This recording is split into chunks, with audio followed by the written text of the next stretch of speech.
आप सभी को नूतन वर्ष की बहुत बहुत बधाइयां। नूतन वर्ष में नए साल में अपन आज प्रवेश कर रहे हैं।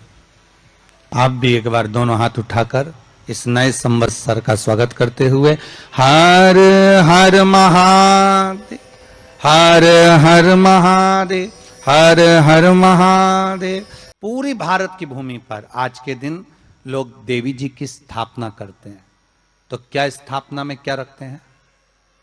कलश रखते हैं ना। तो कलश किस लिए रखा जाता है? कलश का क्रम क्या है?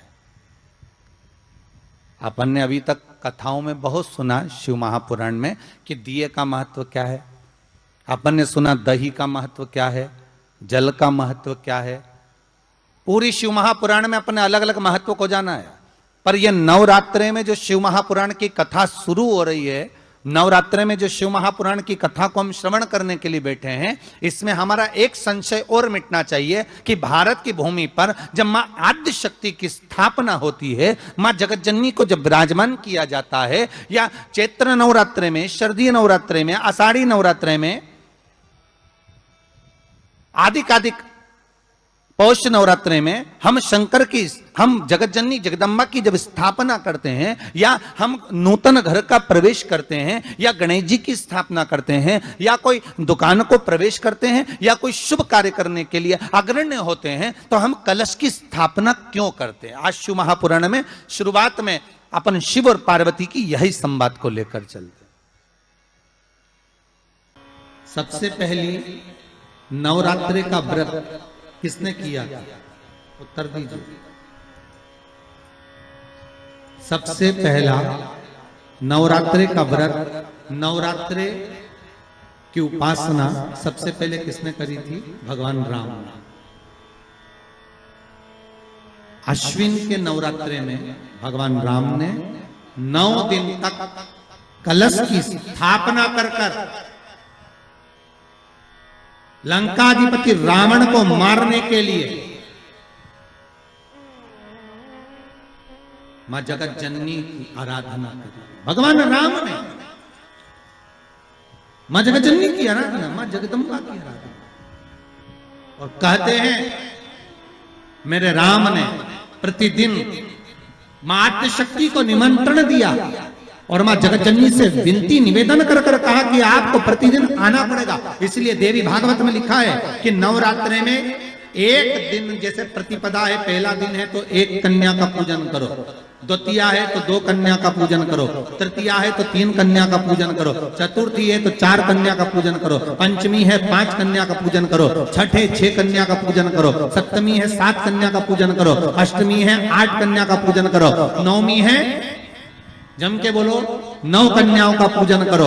और अगर इस तरह से आप पूजन नहीं कर सकते नवरात्रि में, तो 9 कन्याओं का पूजन एक साथ, या तो अष्टमी के दिन या नवमी के दिन कर दो, या मध्य में, बीच में भी आप कर सकते हो एक साथ। पर अगर आपकी कोई कामना है, आपकी कोई इच्छा है, मालूम पड़े, जैसे कई लोग कहते हैं कि हमारी इच्छा है, हमारी वो मकान नहीं बिक रहा, या हमारी वो जमीन नहीं खरीदी जा रही, या हमारी कोई कंपनी नहीं डल रही, या हमारे काम में ये अड़चन आ रही है, तो नवरात्रि में, 4 नवरात्रि में से किसी भी नवरात्रि में आप नियम बना लो कि एक कलश की स्थापना कर एक दिन में एक कन्या का पूजन कर उसको भोजन कराना, लाल वस्त्र देना, लाल चुनरी देना, दूसरे दिन में 2 कन्याओं का पूजन कर लाल वस्त्र ओढ़ाना, लाल चुनरी देना, तीसरे दिन में 3, चौथे दिन में 4, 5वें दिन में 5, ऐसे 7-9 दिन तक एक एक कन्याओं के क्रम को बढ़ाते आप उस पूजन का विधान प्रबल कर सकते। आज किसी का फोन था सुबह, तो कोई कह रहे थे कि हमें गुरुजी से बात कराओ, तो समीर जी ने बताया कि फोन आया था और वो बोल रहे थे कि हमें नवरात्रि में अगर मान लो कोई साधना करना हो तो कौन सी साधना करना चाहिए, हम किसकी आराधना करें, हम 9 दिन तक किसकी साधना करें। तो अगर बन सके तो देवी भागवत में सबसे सुंदर साधना यही है कि हम एक दिन में एक कन्या के चरण धोकर पूजन कर उस कन्या को भोजन कराकर उसका स्मरण करें। हाँ, ये जरूर है अभी कोरोना महामारी चल रही है तो इस नवरात्र में भले ना करें, पर आगे की नवरात्रि में जब नवरात्रि अच्छे रहे, कोरोना से मुक्त रहे, तब आप किसी कन्या को एक दिन में एक, 2 दिन में 2, 3 दिन में 3, 4 दिन में 4, 5 दिन में 5, ऐसे नवरात्रि 4 बार जो नवरात्रि आती, किसी भी नवरात्रि में आप स्मरण कर, उसका फल मिलेगा।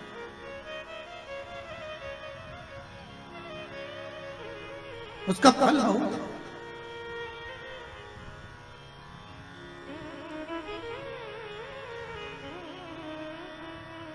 जैसे बेलपत्री का किया गया दान छिन्न नहीं माना गया। किस चीज का दान? जम के बोलिए जरा। बेलपत्री। बेलपत्री का किया गया दान छिन्न दान नहीं है, समाप्ति नहीं होती। बेलपत्री अगर आपने कोई आपसे कहा जी तुम्हारे यहाँ बेलपत्री लगी है, जरा 8-10 दे दोगी क्या? बिल्कुल। और उससे कहो बेलपत्र तू मत तोड़, हम तोड़ कर देते, और अपने हाथ से बेलपत्र निकाल कर उसको दो दान। ये छिन्न दान नहीं है, ये समाप्त नहीं होता। ये बेलपत्र का दान अविरल दान बढ़ता है।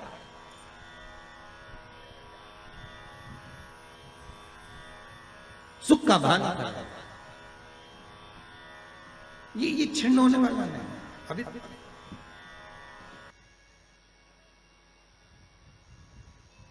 आखिर कलश में ऐसा क्या है? कलश के अंदर आखिर ऐसा क्या विराजमान है कि 33 कौटी देवता उस कलश के अंदर आकर बैठ जाते हैं महाराज?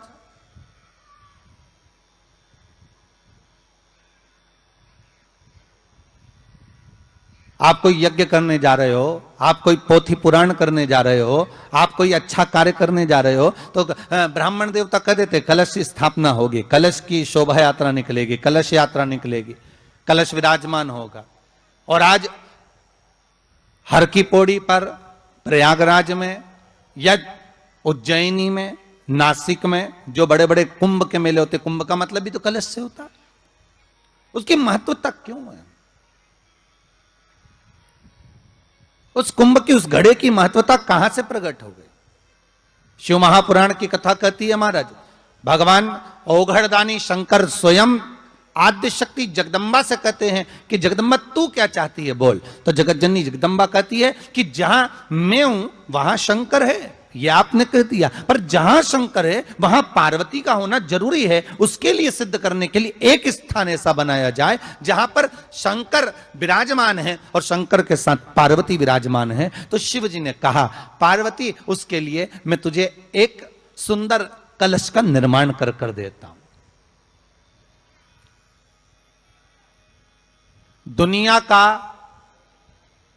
रचनाकार, दुनिया की रचना करने वाले महाराज, संपूर्ण ब्रह्मांड की रचना करने वाले, जिनको भगवान शिव ने स्वयं ब्रह्मदेव से कहा है कि ब्रह्मा जी तुम सृष्टि खंड को आगे बढ़ाइए, सृष्टि की रचना करिए। और आज ही के दिन, यही चैत्रीय प्रतिपदा के दिन, यही इसको कहते हैं नया संवत्सर, नया वर्ष। हिंदू धर्म में क्यों कहा जाता है? आज ही के दिन ब्रह्मा जी ने महाराज सृष्टि की रचना करना प्रारंभ करा था। आज ही के दिन भगवान शिव और ब्रह्मा का संवाद हुआ था। सीधे भगवान शंकर ब्रह्मदेव के पास जाकर बोले थे, हे ब्रह्मदेव आप सृष्टि की रचना करिए। तो ब्रह्मा जी ने पूछा था, सारे नक्षत्र आपने बनाए, सारे दिन आपने बनाए, सारी घड़ियां आपने बनाई, सारा पल आपने बनाया, मनुष्य की श्वास गिनती, काउंटिंग, अर्थात मनुष्य के शरीर की रोमावली, ये सब आपने निश्चित करी है। मनुष्य की कितनी धड़कन चलेगी, कितनी श्वास चलेगी, 21,600 श्वास जो मानव के शरीर से प्रतिदिन निकल रही है, 3.5 करोड़ रोम छिद्र जो मनुष्य के शरीर में बने हुए हैं, ये संपूर्ण बनाने वाले आप हो। एक एक घड़ी, एक एक पल, एक एक नक्षत्र, एक एक समय बनाने वाले आप हो। हर श्वास को बनाने वाले आप हो। तो आपसे मुझे कहना है कि एक निर्माणकर्ता ब्रह्मदेव आप ब्रह्मा जी करें, तो एक काम करो ना कि सृष्टि की रचना भी आप करो। भगवान ब्रह्मा ने शिव जी से कहा कि सृष्टि की रचना आप करिए।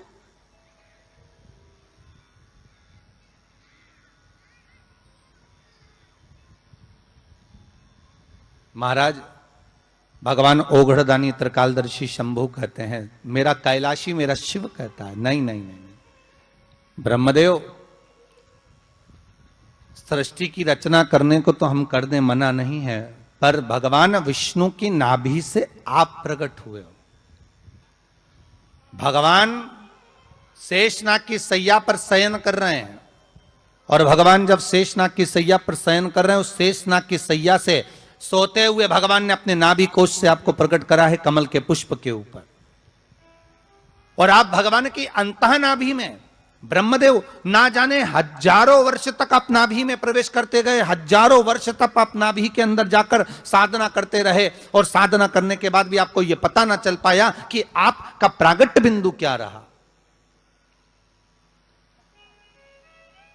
ब्रह्मदेव, सृष्टि की रचना आप करिए।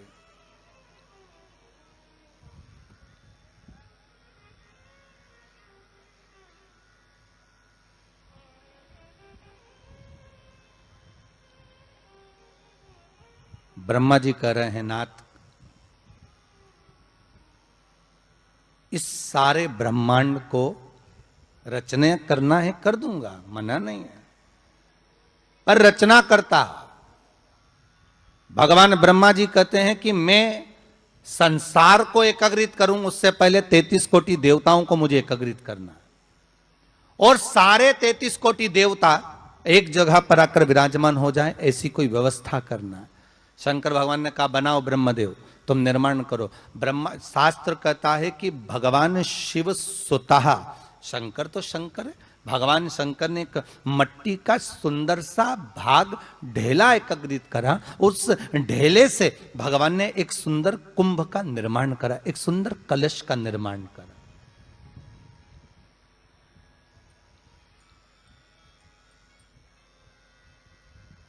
देखिए कितनी सुंदर कथा है। अगर आप लिंग पुराण में इस कथा को निकालोगे तो एक आनंद की अनुभूति और होगी।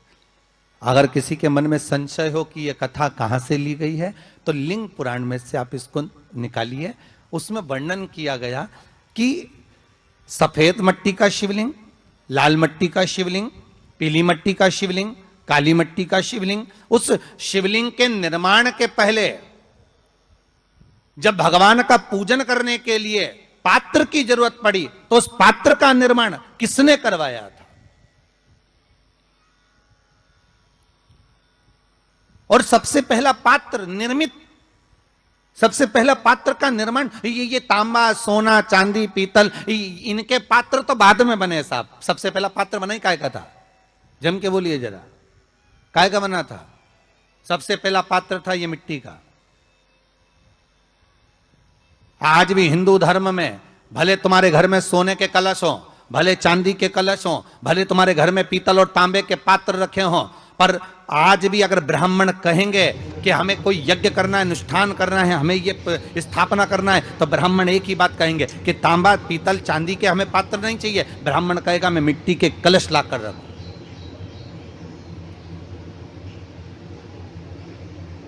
हमें मिट्टी के कलश चाहिए। और कितना बड़ा प्रमाण है जी, शास्त्र का प्रमाण देखिए कितना बड़ा है। आप किसी दूसरे घर में जा रहे हो, आप अपना घर छोड़कर और दूसरे मकान में जा रहे हो, और आपको लगा कि मैं इस घर में अब 15-20 दिन नहीं आऊंगा, 1 महीना नहीं आऊंगा, तो शिव महापुराण की कथा कितना सुंदर कहती है कि अगर आप जा रहे हो और आपको ऐसा भय लगता है कि इस मकान में कोई दूसरी प्रवेश ना करे, कोई दूसरा जीव ना आ जाए, इस मकान में कोई अंतरात्मा ना आए, इस मकान पर कोई टोना ना करे, इस मकान में कोई टोटका ना करे, इस मकान में कोई जादू ना करे, तो उसके लिए शिव महापुराण की लिंग पुराण वर्णन करती है कि मात्र एक मट्टी का कलश, उस मट्टी के कलश में एक महाराज थोड़ा सा धान भरकर, उसमें 1 सिक्का, 1 रुपया उसके अंदर डालकर और 1 बेलपत्र उसके अंदर डालकर, उसको उसके एक दिए से या प्लेट से या नरियल से उसको रखकर एक स्थान में ईशान के अंतर्गत उसको रखकर चले जाइए। उस मकान में ना तो कोई भीतर प्रवेश कर सकता है, उस मकान में ना कोई टोना कर सकता है, उस मकान में ना कोई टोटका कर सकता है, उस मकान में ना किसी की नजर लगती है। और वो पात्र कोई दूसरा नहीं होना, वो पात्र होना चाहिए मट्टी का कलश। मट्टी के कलश की बड़ी महत्वता है। अब तो थोड़ा सा महाराज हो गया कि लोग हम मट्टी का कलश अगर तुम दोगे भी तो ब्राह्मण क्या काम में लेगा, तो ब्राह्मण जन कह देते हैं थोड़ा तांबे के 4 कलश लेकर आइए हो, तुम जरा स्टील के 5 कलश लेकर आइए, आप तुम तांबे के या ये बर्तन लेकर आइए। पहले इसका प्रमाण नहीं था, पहले प्रमाण था केवल मट्टी का कलश, स्थापना जो थी वो मट्टी का कलश, विराजमानता थी मट्टी का कलश, जिसका निर्माण स्वयं भगवान शिव शंकर, भगवान शंभु, भगवान त्रिकालदर्शी कैलाशी स्वयं लिंग पुराण के अंतर्गत शास्त्र वर्णन करता है कि जिसमें सुंदर शिवलिंग की स्थापना करी गई, शिवलिंग का निर्माण करने के लिए भगवान ने, और स्कंद पुराण में भी आता है यही बात, शिव महापुराण में भी आती है, और आपको पहले भी कथा में कहा कि ब्राह्मण सफेद मट्टी का शिवलिंग बना, पहले भी कथा में कहा, आज फिर कह रहा है। क्षत्रिय लाल मट्टी का शिवलिंग बना है, वैश्य पीली मट्टी का शिवलिंग बना है, शूद्र काली मिट्टी का शिवलिंग का निर्माण।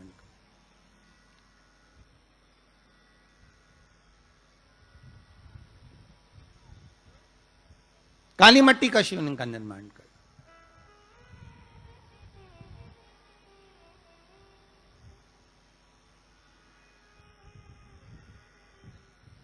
एक बहुत अच्छी बात कहें, अगर आप लोगों को अच्छा लगे तो अपनी जिंदगी में उतारना, ना अच्छा लगे तो उसको छोड़ देना, ठीक है। जितने लोग भी कथा सुन रहे हो बहुत ध्यान देना,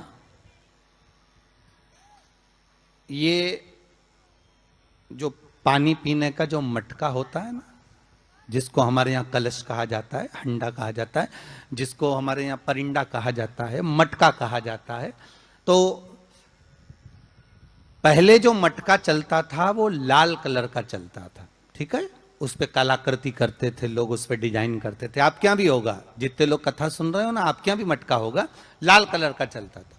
अभी अभी जो मटका चल रहा है ना, उसका कलर चेंज कर दिया गया। कौन सा कलर का हो गया? वो काले कलर का बेचने लगे। तो वो बेचने वाला क्या कहता है कि साहब ये सफेद, ये लाल जो मटका है ना, इस मटके से मजबूत अगर कोई मटका है तो वो काला है। बोलो सही है कि गलत है? अरे बोलो तो सही है ना। आप कभी जाओगे बाजार तो कह देगा, कुमार भी कह देगा, ये जो मटका है ना लाल वाला, इस लाल वाले मटके से मजबूत ये काला वाला मटका है, ये काला मटका है। और महाराज इससे पानी ज्यादा ठंडा ये कर देगा। पर शिव महापुराण की कथा, लिंग पुराण की कथा कहती है, और अगर आपने बैसाख मास की कथा को श्रवण कराओ, बैसाख की एक कथा होती है, उसको अगर आपने श्रवण कराओ तो उसमें वर्णन आता है कि घर के अंदर जहां पर आप पानी पीते हो, जिस स्थान पर अन्नपूर्णा निवास करती है, जिस स्थान पर अन्नपूर्णा का वासा होता है, रसोई घर में जहां पर भोजन बनता है, उस स्थान पर काला मटका नहीं रखा जाता। काला हंडा, काला मटका उस स्थान पर नहीं रखते। पर आज फैशन के हिसाब से, अरे साहब वो ये मटका थोड़ा कम ठंडा पानी देगा तो ये मटका ज्यादा ठंडा पानी देगा, तो उसको काले मटके को रखें। पर हमारे शास्त्र कहता है काला मटका लोग रखते कहां थे? पहले जो शास्त्र रीति थी, उस काले मटके को रखते थे जब मकान बनता था, जब प्रॉपर्टी बनती थी, जब जमीन बनती थी, जब जायदाद बनती थी, संपदा बनती थी, तो उस स्थान पर उस काले मटके को केवल नजरोटे के लिए, केवल हाय के लिए, केवल नजर के लिए रखा जाता था। उसको लोग लेना पसंद नहीं करते।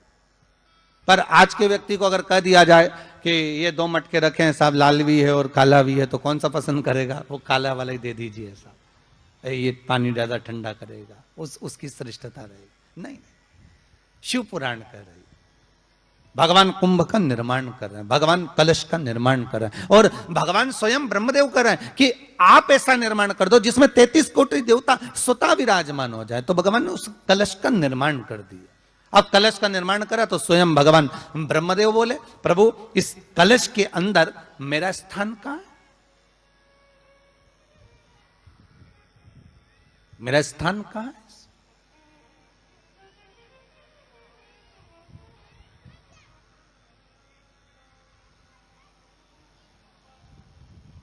बहुत ध्यान देना महाराज, कलश का जो मुख होता है, उस मुख पर भगवान विष्णु का स्थान होता है।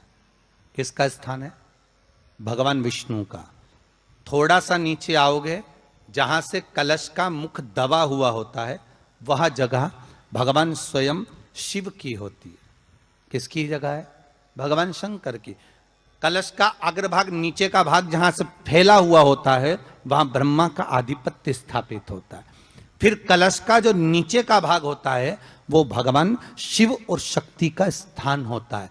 कलश के बाहरी भाग में, जहां पर बाहर का हिस्सा होता है, उस कलश के बाहरी भाग में 33 कोटि देवताओं को भगवान शंकर ने लाकर विराजमान किया होता है। महाराज भगवान शंकर 33 कोटि देवताओं को निमंत्रण देकर उस कलश में विराजमान कर दिया।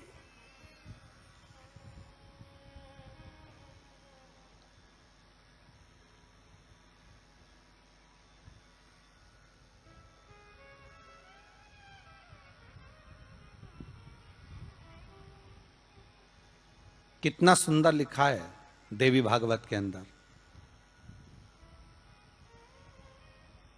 कि जहां जगह पर किसी देवताओं को बुलाने की जरूरत नहीं होती, 33 कोटि देवता उस जगह पर स्वतः विराजमान हो जाते हैं। स्वयं 33 कोटि देवता स्वयं वहां विराजमान। और कितनी महत्वता कलश की महाराज। आप लोगों से भी निवेदन है, क्षेत्रीय प्रतिपदा है आज, जिनके घर में ज्यादा रोग हो, बीमारी हो, ज्यादा तकलीफें आ रही हो, कष्ट बढ़ रहा हो, बीमारियां बढ़ रही हो, या भय लग रहा हो, डर लग रहा हो, हृदय चित्त में कहीं ना कहीं आपको भय का भान हो रहा हो, तो एक लोटा पानी एक कलश में जल भर कर रख लीजिए और रात भर उसको रखे रहने दो। नवरात्र चल रहा है, उस कलश को रात भर रखकर सुबह सुबह उस कलश में एक बेलपत्र डालकर उस जल को नीम के पेड़ के नीचे, जहां चैत्री नवरात्रि में नीम के पेड़ के नीचे सारी विद्याएं, आद्य शक्तियां, सारी देवी उस नीम के पेड़ के नीचे विराजमान रहती हैं। उस कलश में एक बेलपत्र डालकर रात भर रखकर उस जल को पूरे घर में घुमाकर उस नीम के पेड़ के नीचे समर्पित कर दीजिए महाराज। घर में भय लगना बंद हो जाएगा, कोई बड़ी बीमारी आपको घेरेगी नहीं और उस बीमारी से, उस रोग से आप मुक्त रहेंगे। उस बीमारी से, उस रोग से आप मुक्त पाएंगे, वो बीमारी आपको घेर नहीं पाएगी। कलश का भगवान निर्मित कर दिए। ये कलश मेरा प्रतिबिंब है। अब कलश मेरा प्रतिबिंब है ये तो कहा, पर भगवान शिव के पास में आकर स्वयं कामदेव की धर्म पत्नी रति रो पड़ी। आंखों से आंसू बह रहा है। कामदेव की धर्मपत्नी रति रो रही है। शिवजी अपनी साधना में लीन थे। भगवान शंकर नेत्र बंद करके शिव आनंद में विराजमान थे। समय पर कामदेव की धर्मपत्नी रति भी आ गई।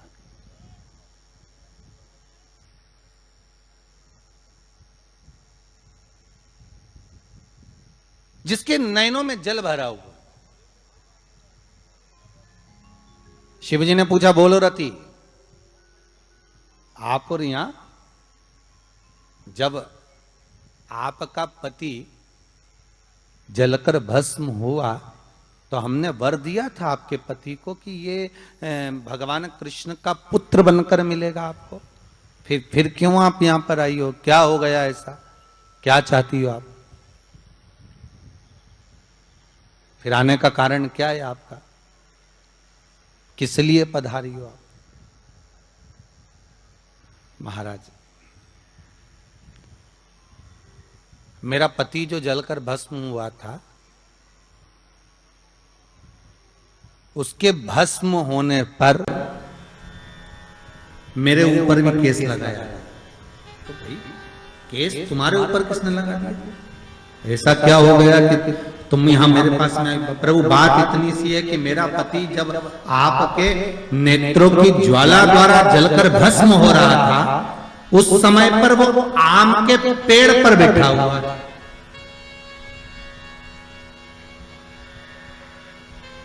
कौन से पल्लव के? आम के पल्लव, आम के डालियों में, आम के पल्लव में मेरा पति छुपा हुआ।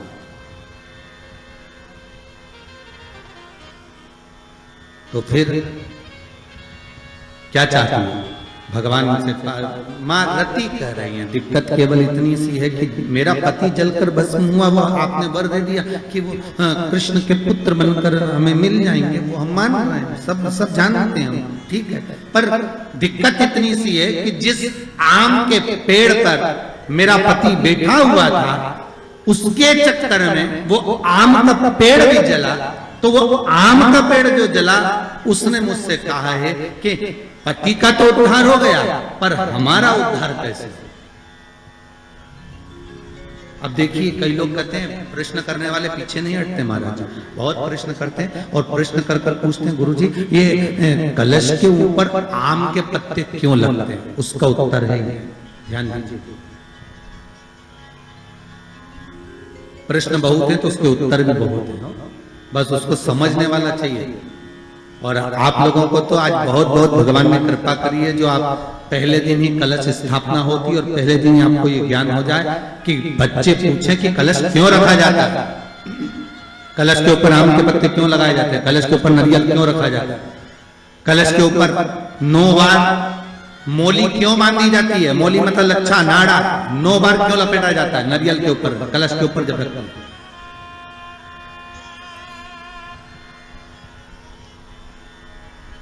कलश के ऊपर जब जब श्रीफल रखाता है, नारियल रखाता है, तो उस पर 5 बार 7 बार मोली नहीं लपेटी जाएगी, तो 9 ही बार लपेटी जाएगी। 5 या 7 बार लपेटते हैं तो कहते हैं कि लक्ष्मी की छिन्नता होती है, और वो 9 बार लपेटी जाती है तो भरपूर लक्ष्मी का भंडार भरती है।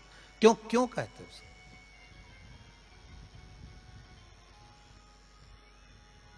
महाराज आम के पल्लव, तो मैं केवल आपसे इतना सा निवेदन करना चाहती हूँ, आपसे केवल इतना कहना चाहती हूँ कि प्रभु मेरे मन का संशय मिटा दीजिए, और जो आम का वृक्ष मेरे पति के साथ जलकर भस्म हुआ है, उसकी विनती को आप स्वीकार कर लीजिए, आप उसके लिए भी कुछ कृपा कर दीजिए।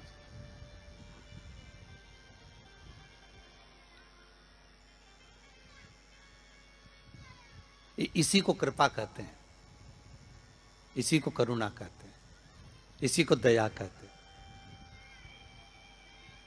भगवान बोले अब आप आई हो रति, ठीक है, मांगो क्या चाहिए, बस इतनी कृपा कर दीजिए कि आम के वृक्ष का भी उद्धार कर दो।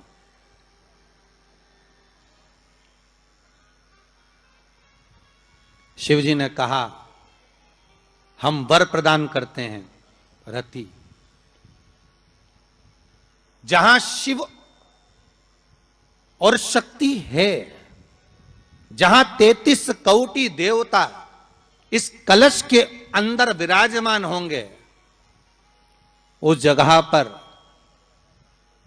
स्वयं कंठ पर जहां पर मेरा निवास होगा, उस जगह पर ये आम के पल्लव अमृत के तुल्य माने जाएंगे, और इनका निवास हमारे ही हाथ में, हमारे ही हस्त कमल में विराजमान होगा, हमारे ही हाथ। कितना सुंदर है महाराज जी। उस आम के पल्लव की महत्वता को जरा जानिएगा, बहुत बहुत ध्यान दीजिएगा। आम के पत्ते देखें आप लोगों ने, अरे बोलो जम के तो बोलो, देखें उसका प्रयोग कभी आप लोगों ने करा? आम के पत्ते का कभी प्रयोग कर कर देखिएगा। अभी तो नवरात्रि चल रही है, नवरात्रे में जब 5वां दिन नवरात्रे का रहे, चैत्री नवरात्रे का 5वां दिन रहे, और मान लो कि आपके घर में किसी बच्चे की, लड़के की या लड़की का या मंगल विवाह नहीं हो रहा हो, या शादी नहीं हो रही हो, या उस लड़के लड़की के लिए बहुत प्रयास कर लिया आपने और उसकी शादी हो ही नहीं रही, अथक प्रयास आपने कर लिया और उसका मंगल विवाह नहीं हो रहा, तो ये देवी भागवत में स्पष्ट कहा गया, देवी भागवत में वर्णन किया गया है, देवी भागवत में वर्णित किया गया। और देवी भागवत में कहा गया कि आम का जो पत्ते होते हैं, आम का जो पत्ता होता है, आम का जो पल्लव होता है, उस आम के पत्ते पर हल्दी और सिंदूर, इन दोनों से स्वस्तिक का निर्माण किया जाए। देवी भागवत का संवाद है, बहुत ध्यान देना महाराज। जिन कन्याओं का विवाह ना हो पंचमी के दिन, नवरात्रे की कोई सी भी पंचमी, मतलब जो पंचमी तिथि पड़ेगी, कोई भी नवरात्र हो, चाहे वो 4 नवरात्र में से, चाहे वो पौष का हो, अश्विन का हो, चैत्र का हो, आषाढ़ का हो, किसी भी नवरात्र में आप कर सकते हैं। एक पान के पत्ते पर, एक ही पत्ते पर जो 2 स्वस्तिक बनेंगे, एक हल्दी का बनेगा, एक सिंदूर का बनेगा। बस अंतर इतना है, जो हल्दी का स्वस्तिक है उस पर कंकु के चावल अर्थात रौली के चावल, रोली कुंकू के चावल रखना है, और जो सिंदूर का है उस पे हल्दी के चावल रखना। इतना रखकर जिस लड़का लड़की का विवाह नहीं होता उसकी हथेली पर रखकर उसका नाम और गोत्र बोलकर महाराज उसको ले जाकर नीम के पेड़ के नीचे उसको रख दिया जाता है। मात्र 3.5 या 4 महीने ऐसे रहते हैं जिसके अंदर उस लड़का लड़की का विवाह पक्का हो जाता है। जिसका विवाह नहीं होता केवल उसी के लिए, जिसका मंगल विवाह ना हो रहा, आम के पल्लव में शिव का वर प्रदान है, आम के पल्लव में शंकर का आशीर्वाद, आम के पल्लव में शिव का आशीर्वाद।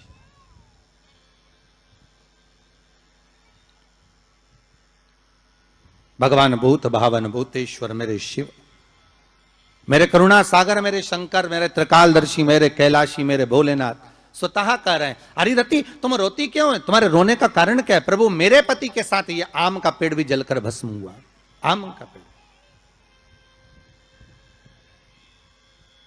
भागवत जी किस किसने सुनी है? हाथ उठाओ जरा, जिन जिन ने भागवत जी सुनी है। आप लोगों ने सुनी है भागवत? रखिए हाथ।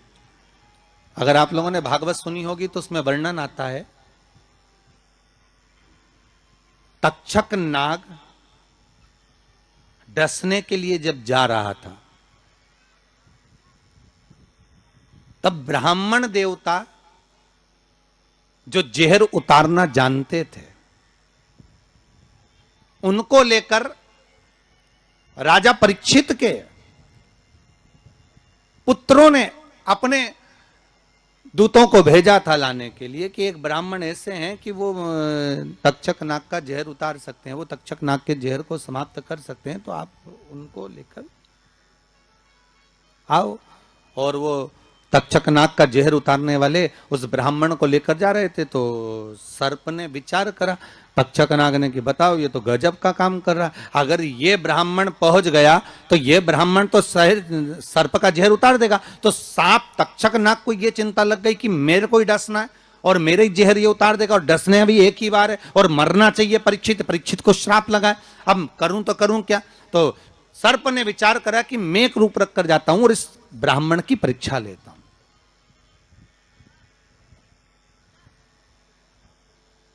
सर्प रूप रख कर गया, भागवत आप लोगों ने श्रवण करी होगी। तो जब तक्षक रूप रख कर गया और उस ब्राह्मण के पास में जाकर पूछा कि ब्राह्मण देवता ये बताओ कि आप कहां जा रहे हो, तो ब्राह्मण बोला आपको नहीं मालूम, राजा परीक्षित को सांप डसने वाला है तक्षक नाग और मैं जहर उतारना जानता हूं। अच्छा आप जहर उतार दोगे? हाँ। तो किस लिए जा रहे हो? जहर उतारने के लिए। तो जहर उतारने क्यों जा रहे हो? तो कहा राजा है राजा, जब राजा का जहर उतारेंगे तो मुद्रा भी कितनी मिलेगी आपको मालूम नहीं है क्या? अच्छा ब्राह्मण देवता इसलिए जा रहे हो? हाँ। पर उसको तो किसी संत ने श्राप दिया। अरे तो श्राप संत ने दिया है, हम ब्राह्मण हैं, हमारा कर्म है किसी को बचाना, तो हम तो बचाएंगे। अच्छा आप में इतनी सामर्थ्यता है कि आप तक्षक नाग का जहर उतार दो? अरे तक्षक नाग आकर अगर मेरे सामने खड़ा हो जाए और किसी को डस ले तो यह पक्का है कि मैं जहर उतार सकता हूं। अच्छा तो इतने में तक्षक नाग सामने बिल्कुल प्रकट हो गया और तक्षक नाग प्रकट होकर बोला बता ब्राह्मण किसको डसूं मैं? ब्राह्मण ने कह दिया तुम्हारी मर्जी पड़े उसको डसो। सामने एक पेड़ था, उस पेड़ को ब्राह्मण ने उस तक्षक नाग ने डस लिया। अब तक्षक नाग ने उस पेड़ को डसा और डसने के बाद में वो पेड़ पूरा जल गया, पूरा जल गया। अब पेड़ तो जल गया पर ब्राह्मण जो था जिसको परीक्षा देना थी वो ब्राह्मण को यह नहीं मालूम था कि इस पेड़ पर एक संत बैठकर साधना कर रहा था, तपस्या कर रहा था, और जब वो पेड़ जला तो वो संत भी जल गया, संत भी जल गया। अब जब संत जल गया, ब्राह्मण ने हाहाकार की आवाज जब सुनी तो आंखों में जल भर गया। आखिर हुआ क्या?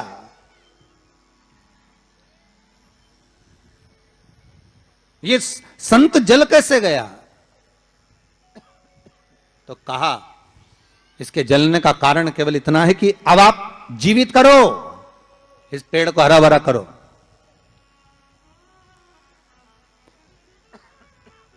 इस पेड़ को हरा भरा कर दीजिए।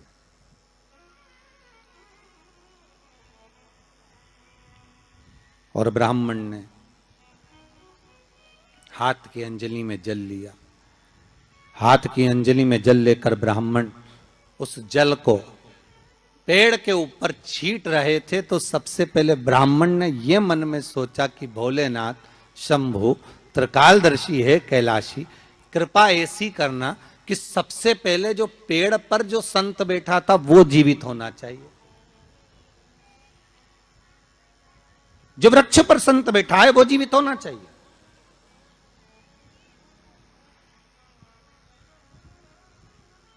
हाथ का जल ब्राह्मण ने जैसे ही छोड़ा, छोड़ते से ही पेड़ भी हरा भरा हो गया और उसके ऊपर जो संत बैठे थे वो भी जीवित हो गए।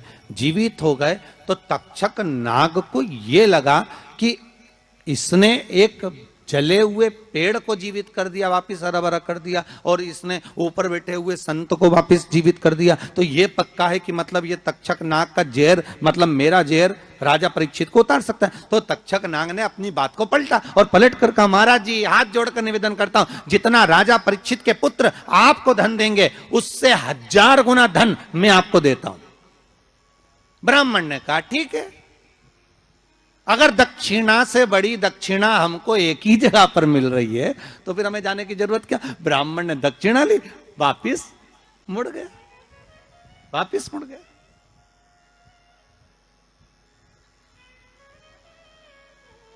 अब ईमानदारी से बोलो, वो ब्राह्मण नरक गया होगा कि स्वर्ग गया होगा? जरा जम के बोलना हो, सुनाई देना चाहिए हमको। कहां गया होगा? नरक। काय में लिखा है? देवी भागवत में।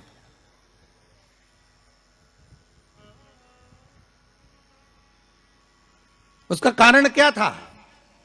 शिव महापुराण की कथा कहती है जैसे एक नाव चलाने वाला व्यक्ति नाव लेकर जा रहा है और उसमें बहुत सारे यात्री बैठे हैं, बहुत सारे यात्री, और नाव डोलने लगी, आंधी चलने लगी, तूफान चलने लगा, हवा आने लगी, लहरें उठने लगी और नाव डूबने लगी। तो जो नाव में बैठा हुआ नाव चला रहा था वो कूद गया और कूद कर बाहर निकल गया, और निकलकर सारे के सारे जितने नाव में बैठे थे वो सब जलने लगे।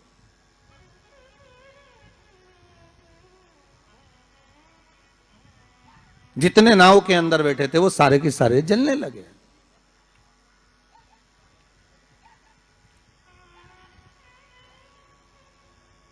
जब वो सारे के सारे पानी में डूबने लगे और पानी में नाव में जाकर सबकी सब जब डूब रहे हैं, सब मर गए। सारे के सारे जो नाव में बैठे थे, जो तैरना जानते थे वो बाहर निकल गए, बाकी के सब डूब गए। नाव चलाने वाला जब उसके प्राण छूटे तो उसको एक नरक नहीं मिला, कम से कम 94 नरकों में वो नाव चलाने वाला गिरा। शिव महापुराण की कथा कहती। तो उस नाव चलाने वाले ने भगवान से पूछा कि मुझे इतने सारे नरक क्यों दे रहे हो? मैंने तो लोगों को गंगा से पार उतारा, मैंने तो रोज गंगा का जल पिया, मैंने तो रोज गंगा का स्मरण किया, मैं तो रोज भगवान का दर्शन करता था, मैं रोज गंगा से पार उतरता था, दुनिया के लोगों को मैं पार उतारने का काम करता था। तो भगवान ने कहा गलती केवल तुमने एक कर दी, तुमने अपने प्राण बचाए। अगर तुम 2 लोगों के भी प्राण बचाते बचाते मर जाते तो तुमको वैकुंठ मिल जाता, पर खुद के प्राण बचाए और दूसरों को मरने दिया, इसलिए तुमको नरक मिला, इसलिए तुम्हें नरक प्राप्त हुआ। शिव महापुराण की कथा कहती है जिस पर दुनिया को विश्वास होता है, दुनिया को जिस पर विश्वास है, जिससे आज कोरोना महामारी के चलते हुए, इस कोरोना महामारी को देखते हुए, इस वायरस को देखते हुए दुनिया का विश्वास डॉक्टर पर टिका हुआ है। औषधि देने वाले, दवाई देने वाले उन डॉक्टरों पर दुनिया का विश्वास टिका हुआ है। तो डॉक्टर का क्या फर्ज है? जैसे नाव चलाने वाले का फर्ज है कि बचाते बचाते भगवान करे भले तुम्हारे प्राण छूट जाते तो तुम्हें स्वर्ग मिल जाता। युद्ध के मैदान में सैनिक युद्ध करते करते मर जाता तो उसको वीरगति प्राप्त हो जाती। पर खुद के प्राण बचाने के चक्कर में आप दुनिया को धकेल दो, ये श्रेष्ठता नहीं।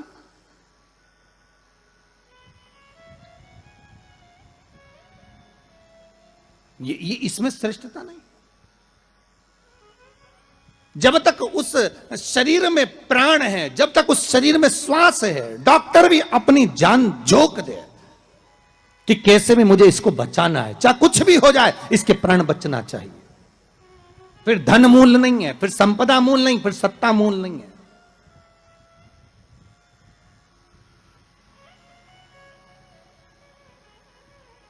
वो नाव चलाने वाले को 94 नरक भोगना पड़े।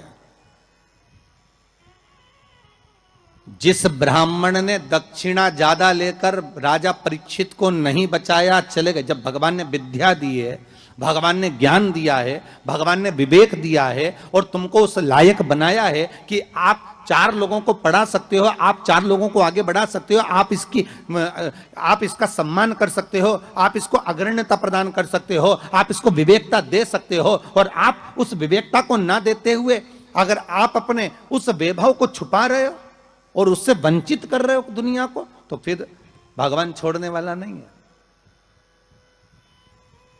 नरक भोगना।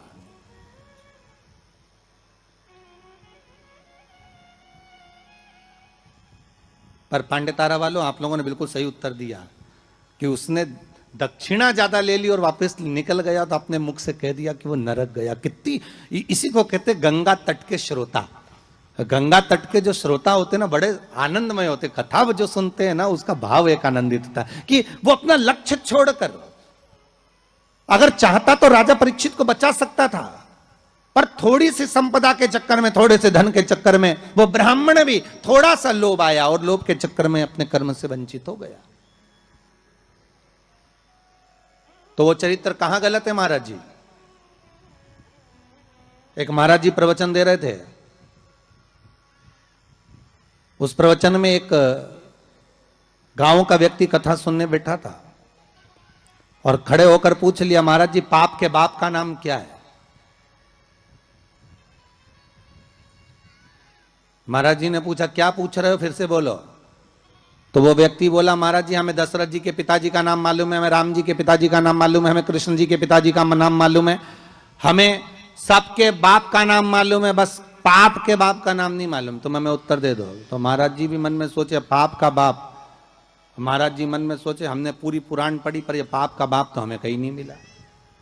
सारे शास्त्र भी उखाड़ कर देख लिए पर उसमें पाप का बाप मिलना बड़ा कठिन।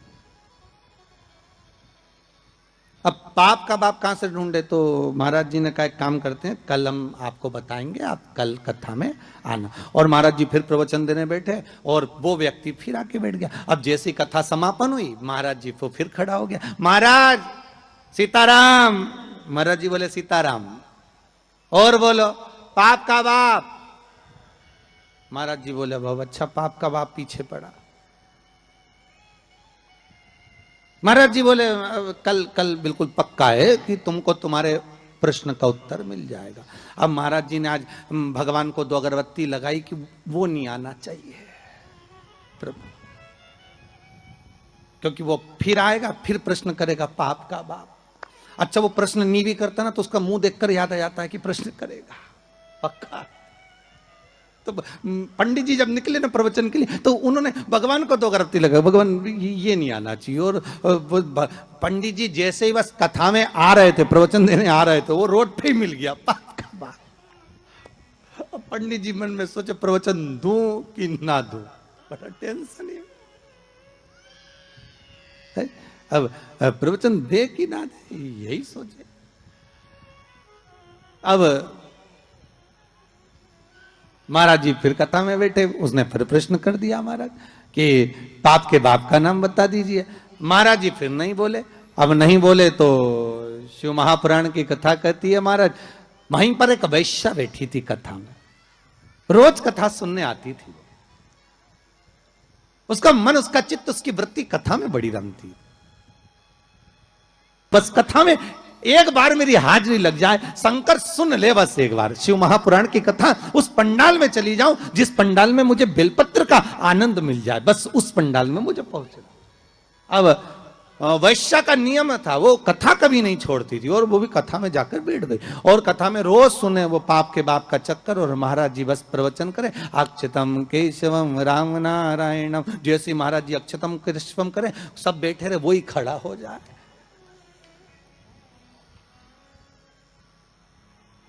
अब महाराज जी भी मन में सोचे अब क्या करें, तो महाराज जी डबल से कह रहे हैं अक्षतम कैसवम राम नारायणम कृष्ण दामोदर वासुदेवम हरे। तो वो महाराज जी हाथ हिलाएं कि अभी भी पाप का बाप नहीं मिला, पर वो तो वो खड़ा।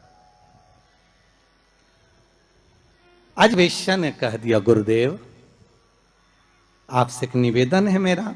बोलिए। मैं वेश्या हूं, छुपाया नहीं। संत सदगुरु भगवान माता पिता इनसे कभी नहीं छुपाना अपने को, छुपाकर जाएंगे भी का।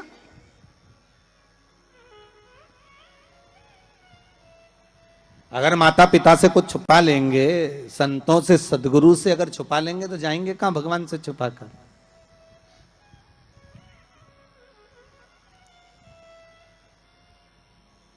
वैश्या कहती है मैं वैश्या हूं। ओ हो, आपने हमारे पांव तो नहीं छुए? संत बोले।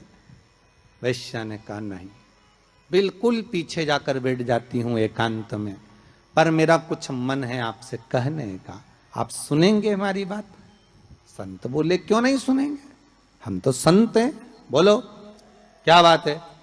आप जब सुबह सुबह मंदिर जाते हो ना गुरुदेव, तो बीच में मेरा वेश्यालय पड़ता है, 2 मिनट के लिए आप पांव रख देंगे ना मेरे वेश्यालय में, मेरी जिंदगी सार्थक हो जाएगी।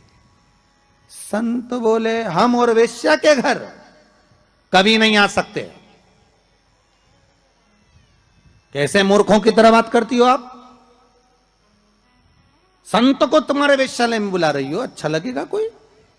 वेश्या कहती आज तक कोई गुरु मेरे वेश्यालय में नहीं आया, केवल चरण रखना, चले जाना गुरुदेव। गुरुजी बोले राम राम राम सीताराम, हम नहीं आएंगे।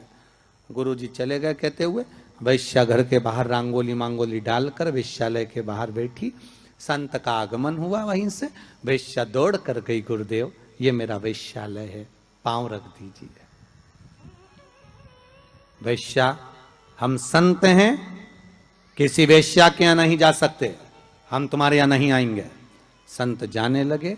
वैश्या ने अपना पर्स खोला, 500 का नोट निकाला, महाराज के चरणों में रखा। महाराज जी ने जेब में रखा, जल्दी चलो हमारे पास समय कम है, जल्दी चलो। महाराज वैश्या के भवन में चले गए। वैश्या ने कहा महाराज जी बैठिए। नहीं नहीं, इतना समय कहां है बैठने का, तुमने कहा था बस पांव रख देना। महाराज जी बैठ जाइए, आपके हाथ जोड़ती हूं, 5 मिनट बैठ जाओ। महाराज जी। वेश्या बोली आज तक किसी संत ने हमारे यहां भोजन नहीं किया, महाराज कोई गुरु ने आज तक हमारे यहां भोजन नहीं करा, आप कृपा कर देंगे तो भोजन तैयार। संत बोले वेश्या मूर्खों की तरह बात मत करो, तुम्हारे वेश्यालय का भोजन हम करेंगे, हम संत हैं, हम साधु हैं। वैश्या ने 2 500 के नोट हेड़े महाराज के चरणों में रखे। महाराज बोले जल्दी भोजन लेकर आ, समय कम है, जल्दी जा। वैश्या गई, भोजन बनाकर रखा था महाराज जी के सामने रख दिया। महाराज जी रोटी का टुकड़ा तोड़कर खाने लगे। वैश्या हाथ जोड़कर बोली नहीं गुरुदेव, आज तक मैंने किसी संत को अपने हाथों से खाना नहीं खिलाया, आज तक मैंने किसी संत को, किसी सदगुरु को अपने हाथों से भोजन नहीं दिया है।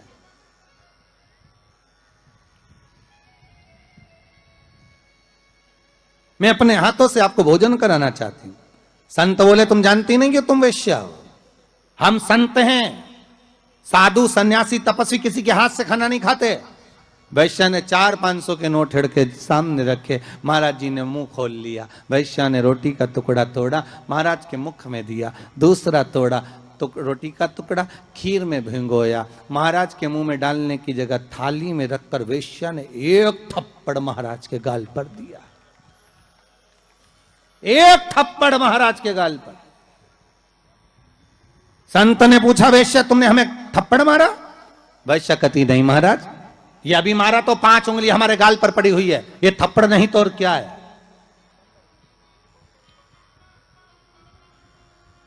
ये थप्पड़ नहीं तो क्या है? तुमने हमारे गाल पर थप्पड़ मारा?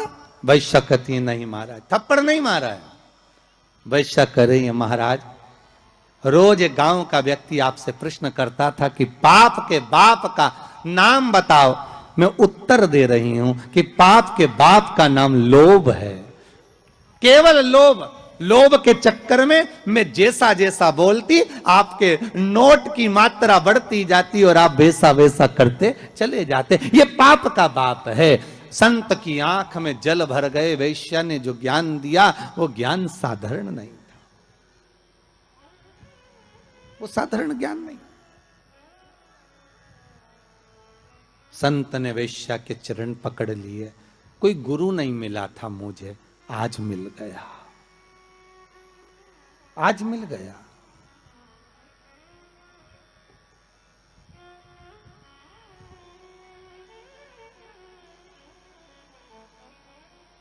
पर उस ब्राह्मण ने एक गलती कर दी कि वो परीक्षित को बचाने की जगह ज्यादा मुद्रा लेकर वापिस मुड़ गया। वापिस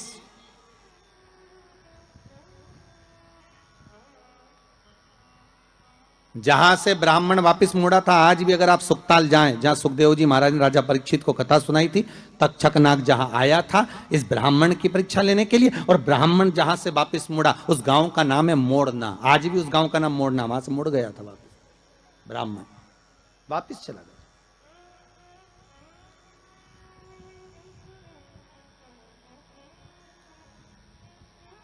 जरा सा लोभ बस वाम भरमा दिया। शिव महापुराण की कथा कहती है, आम के पल्लव में जो छुपा था कामदेव, जब भस्म हुए, वो आम के पल्लव ने मां रति से प्रार्थना करी और रति ने उस आम के पल्लव का उद्धार कर दिया। संसार सागर में अगर हमारा जन्म हुआ है, मनुष्य की अगर देह मिली है, मानव का जी शरीर मिला है, मानव की अगर योनि मिली है, 84 लाख योनियों में सर्वश्रेष्ठ है मानव का शरीर, जिसको पाने के लिए देवता भी तरसते हैं। हाथ जोड़कर देवता भी भगवान से कहते हैं हमें मनुष्य बनना, हमें मानव बनना। देवताओं को भी ये योनि नहीं प्राप्त होती। क्यों? क्योंकि बैकुंठ का भोग केवल भोग है, केवल भोग। अगर मरने के बाद बैकुंठ चले भी जाओगे तो वहां चांदी की थाली में, सोने की थाली में भोजन मिलेगा, डनलफ का गद्दा मिलेगा, एसी का रूम मिलेगा, बढ़िया खाने के लिए सब कुछ मिलेगा, आराम से फ्रिज, कूलर, वॉशिंग मशीन सब मिलेगा। एसी में आप आराम से सो, डनलफ के गद्दे पर सो। पर बैकुंठ में केवल भोग भोगने की वस्तुएं मिलेंगी। पर बैकुंठ में भगवान का भजन मिलेगा क्या? जम के बोलिए, नहीं मिलेगा। बैकुंठ में गंगा का स्नान मिलेगा क्या? नहीं मिलेगा। बैकुंठ में शिव महापुराण की कथा मिलेगी क्या? नहीं मिलेगी। बैकुंठ में दान करने का मौका मिलेगा क्या? नहीं मिलेगा। बैकुंठ में भजन करने का मौका मिलेगा? नहीं मिलेगा। बैकुंठ में ना तो भजन मिलेगा, ना कीर्तन मिलेगा, ना नाम जाप मिलेगा, ना गंगा का स्नान मिलेगा। बैकुंठ में ना तीर्थ मिलेगा। बैकुंठ में अगर मिलेगा तो एक एसी का रूम मिलेगा, डनलफ का गद्दा मिलेगा, सोने की थाली में भोजन मिलेगा, 2-4 दासियां तुम्हारा पंखा झेलेगी, पांव दबाने वाले मिलेंगे, इससे ज्यादा कुछ नहीं मिलेगा। बैकुंठ में लोग कहते हैं भगवान विष्णु मिलेंगे क्या? तो भगवान विष्णु से किसी ने पूछा तुम बैकुंठ में रहते हो? भगवान विष्णु कहने लगे मुझे तो फुर्सत ही नहीं, जहां कथा होती मैं तो वहां चले जाता। जब बैकुंठ अधिपति कथा सुनने के लिए पितरों के धाम में जाते हैं, कथा सुनने के लिए पांडतारा आ जाते हैं, कथा सुनने के लिए गंगा के घाट चले जाते हैं, तो भगवान कह रहे हैं बैकुंठ में फिर मनुष्य क्यों चाहता है बैकुंठ जाने के लिए? लक्ष्मी जी से पूछा तुम रहती हो क्या बैकुंठ में? लक्ष्मी जी बोली मैं जहां नारायण मां में, मैं क्या करूं बैकुंठ में? तो फिर बैकुंठ में क्या है? तो लक्ष्मी जी बोली 3 स्टार होटल, 5 स्टार होटल, आराम से रहो, खाओ पियो, मौज करो। और जब तुम्हारा पुण्य खत्म हो जाए, जैसे ही पुण्य खत्म वैसे धक्का मार के फेंक दिया। जैसे जब तक जेब में पैसा है तो होटल के अच्छे से अच्छे रूम में, खूब कुंभ के मेले में होटल बुक करो, खूब इलाहाबाद में, प्रयागराज में खूब प्रेम से रहो। और जब जेब में पैसा खत्म तो होटल वाला भी कह देगा निकलो, बाहर निकलो, तो होटल वाले से कहे हमने 1 महीने का पैसा दिया था, 2 दिन तो ज्यादा रह जाने दे। 2 दिन क्या 24 घंटा ज्यादा नहीं रहने देगा। पैसा खत्म तो निकल कर बाहर जाओ, पैसा हो जमा करो, फिर रूम में रहो। उसी तरह बैकुंठ में जितना पुण्य है उसके बल पे रह लो। जैसे ही पुण्य समाप्त, चलो पांडे तारा वापिस पहुंच जाओ प्रतापगढ़। फिर कहोगे तुम जानते नहीं हो, हमने सियोर वाला महाराज के मुंह से शिव महापुराण की कथा सुनी तो बहुत बड़ा पुण्य कमाया। तो भगवान विष्णु बोले पुण्य तो कमाया पर खत्म भी तो हो गया, वापिस जा नीचे बैटरी चार्ज करके आ, वापिस जा, फिर कथा सुन। बड़ी मुश्किल से मिलता है ये मनुष्य का, मिलेगा। बैकुंठ चाहोगे तो मिल जाएगा, पर भोग करने के लिए मिलेगा। उसमें केवल आप भगवत भजन नहीं कर सकते, आप उसमें दान नहीं कर सकते। बैकुंठ में कोई तुम्हारे सामने हाथ फैलाकर भिक्षा मांगने नहीं आएगा। कोई बैकुंठ में तुमसे ये नहीं कहेगा कि तुम गौ माता के लिए दान दो, या तुमसे ये नहीं कहेगा कि वृद्धाश्रम के लिए दान दो, या तुमसे कोई ये नहीं कहेगा कि मंदिर निर्माण के लिए दान दो। बैकुंठ में तो तुम केवल भोग भोगोगे, और उसके बल पर भोगोगे जो तुमने दान करा, जो पुण्य करा, जो सत्कर्म करा। केवल एक मनुष्य की देह मिली है जिसमें हम दान भी करते हैं, हम भजन भी करते हैं, हम पुण्य भी करते हैं, हम सत्कर्म भी करते हैं, हम नाम जाप भी करते हैं। यह केवल एक मनुष्य की देह है, केवल एक मानव का शरीर।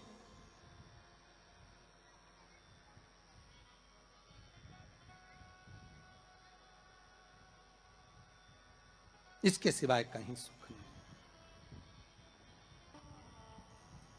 शिव महापुराण की कथा कहती है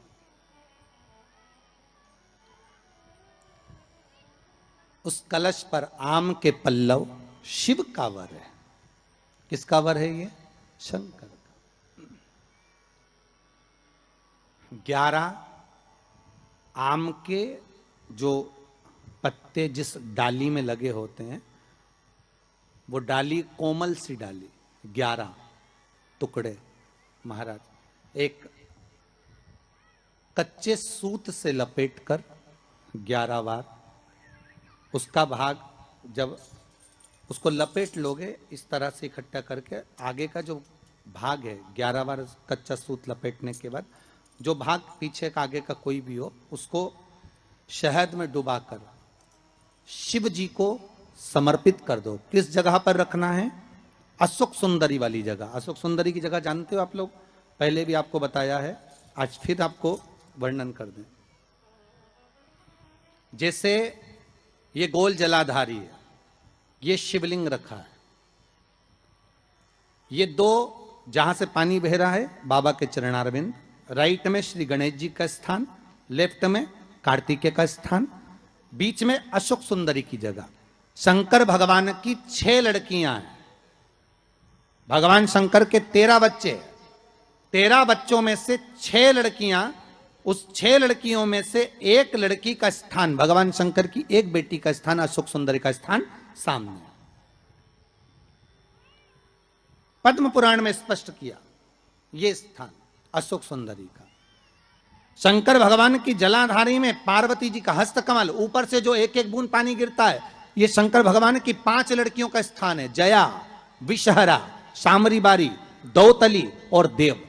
शंकर भगवान की 5 लड़कियां भगवान शंकर के मस्तक पे जल की धार गिरा रही हैं।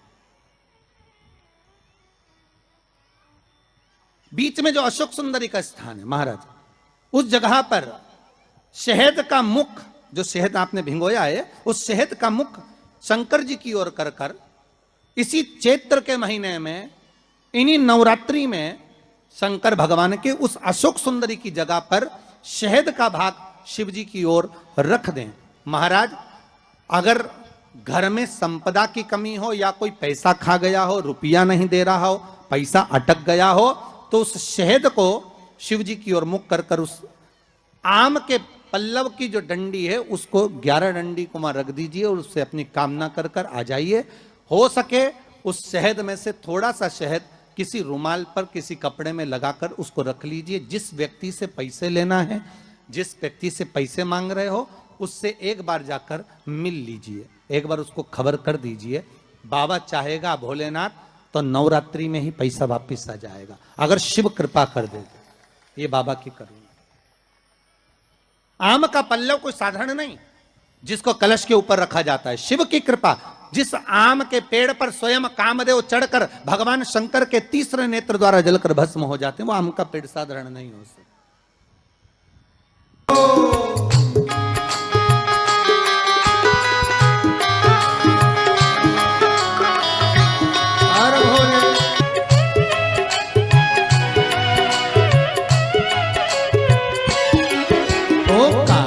जब जब कर्मठ बदले पाप चमकते अगले पिछले, काया जब जब करवट बदले पाप चमकते अगले पिछले, काया जब जब कर्मठ बदले पाप चमकते अगले पिछले, काया जब जब करवट बदले पाप चमकते अगले पिछले।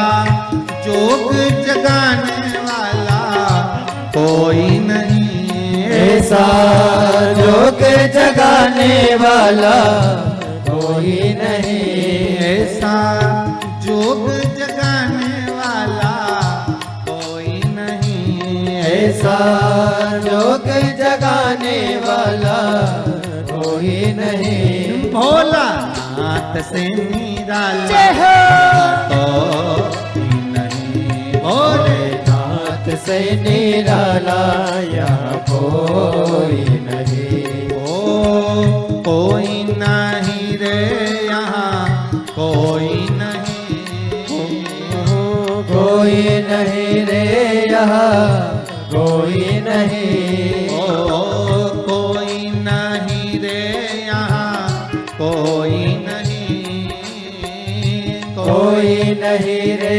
यहाँ कोई नहीं। भोले बाबा से निराला यहाँ तो नहीं, बाबा से निराला यहाँ कोई नहीं। भोला नाथ से निराला यहाँ तो